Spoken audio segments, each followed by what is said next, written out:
Hi friends, good afternoon. তোমরা সবাই কেমন আছো? আশা করি তোমরা সবাই ভালো আছো। তো বন্ধুরা, প্রতিদিনের মতন আজও রেসিপি নিয়ে হাজির হলাম। তো আজ দুপুরে লাঞ্চের মেনুতে আমি কি রেসিপি করেছি বন্ধুরা, সেগুলো তোমাদের সাথে শেয়ার করছি। তো বন্ধুরা, একটা পাত্রে ভাত গুছিয়ে দিয়েছি। তো ভাতটা গুছিয়ে দিয়েছি একটা পাত্রে, সেটা তোমাদেরকে দেখিয়ে দিলাম বন্ধুরা। তো দুপুরে রান্না করেছি, সব কিছুই গরম গরম রান্না। আর ভাতের সাইডে আর কি পাট শাক ভাজা দিয়েছি। তো পাট শাকটা তো বন্ধুরা, পাট শাক ভাজাটায় আমি শুকনো কাঁচা লঙ্কা চিড়ে দিয়েছি, রসুন থেতো, পেঁয়াজ কুচি আর শুকনো লঙ্কা, পেঁয়াজ রসুন ফোড়নে দিয়েছি, দিয়ে আর কি ভাজা করে নিয়েছি। তো পাট শাকটাও ভাতের সাইডে দিয়ে দিয়েছি বন্ধুরা, সেটাও দেখিয়ে দিলাম। আর করেছি জ্যান্ত তেলাপিয়া মাছ, 2 পিস জ্যান্ত তেলাপিয়া মাছের ঝাল। তো এটাই জিরে, শস্য আর কি কাঁচা কাঁচা সবুজ লঙ্কা বেটে দিয়েছি, আর দারচিনি, এলাচ, কাঁচা লঙ্কা, সর্ষে জিরে বেটে দিয়েছি, আর জিরে ফোড়নে দিয়েছি, দিয়ে আর টমেটো দিয়ে এটা ঝাল করেছি। দেখতেই পাচ্ছ বন্ধুরা, ছোট্ট একটা পাত্রে দিয়ে দিয়েছি 2 পিস জ্যান্ত তেলাপিয়া মাছের ঝাল। আর করেছি ইঁচড় চিংড়ি বন্ধুরা। তো ইঁচড় চিংড়িরা আমি ফেসবুক বা ইউটিউব চ্যানেলে মানে আপলোড দিয়ে দেবো, সেখান থেকে তোমরা দেখে নিও যে আমি কিভাবে ইঁচড় চিংড়ি রেসিপিটা করেছি, সেটা তোমরা ইউটিউব চ্যানেল বা ফেসবুক থেকে দেখে নিও।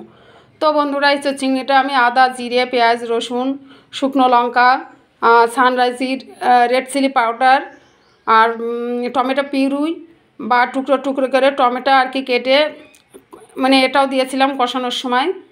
আর জিরে ফোড়নে দিয়েছিলাম, আর কিছু নামানোর একটু আগে কাঁচা লঙ্কা চিড়ে দিয়েছিলাম। আর বন্ধুরা, কষানোর সময় সামান্য চিনি দিয়েছি, আর ফোড়নে দিয়েছি শুকনো লঙ্কা, দারচিনি, এলাচ, শুকনো লঙ্কা চিড়ে ফোড়নে দিয়েছি।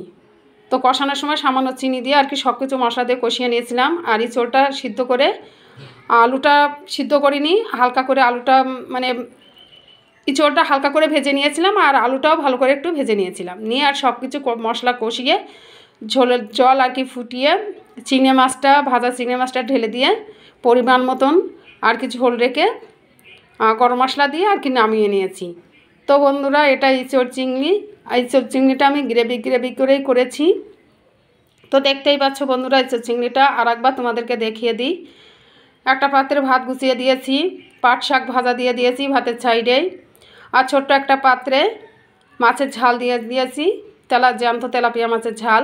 আর ইঁচড় চিংড়ি দিয়ে ইঁচড় চিংড়ি কষা বা গ্রেভি করে করেছি। তো বন্ধুরা, আজ দুপুরে লাঞ্চের মেনুতে এই রেসিপিগুলোই করেছি। আর একটা কথা বন্ধুরা, আমাদের এই পর্যন্ত ইঁচড় চিংড়ি খাওয়া হয়নি। তো আজকেই খাওয়া হচ্ছে। তোমাদের দাদা ভাই আর ছেলে খেয়েছে। আমাদের এখানে অনুষ্ঠান হয়েছিল চড়ক পুজোর, তো সেখানে খাওয়া দাওয়া দিয়েছিল, আসমুখ করেছিল। তো সেখানেও ওরা দুজন আর কি খেয়ে নিয়েছিল, বাবা ছেলে খেয়ে নিয়েছিল। তো আজকে বাড়িতে আমি নতুন করলাম, বছরেই প্রথম করলাম। তো বন্ধুরা, শুধু কালারগুলো দেখো, মাছ ঝালে কাঁচা লঙ্কা বেটে দিয়েছি, তার কালারটা দেখো, মনে হচ্ছে শুকনো লঙ্কা দিয়েছি আমি। আর ইঁচড় চিংড়িটার কালারটা দেখো, কত সুন্দর কালার এসছে। তো বন্ধুরা, আজ দুপুরে লাঞ্চের মেনুতে এই রেসিপিগুলোই করেছি। তো কেমন হয়েছে বন্ধুরা, অবশ্যই তোমরা কমেন্ট করে জানাবে। আর কে কে এমন খাবার পছন্দ করো, অবশ্যই কমেন্ট করে জানাবে। আর বন্ধুরা, ফলো করে পাশে থাকবে, লাইক কমেন্ট শেয়ার করে সবাইকে দেখার সুযোগ করে দেবে। আর ইউটিউব থেকে যেসব বন্ধুরা দেখো, আমার ইউটিউব চ্যানেলটাকে সাবস্ক্রাইব করে পাশে থাকবে। আবার নতুন কোনো ভিডিও নিয়ে তোমাদের সাথে শেয়ার করব। তোমরা ভালো থেকো, সুস্থ থেকো। টাটা বন্ধুরা।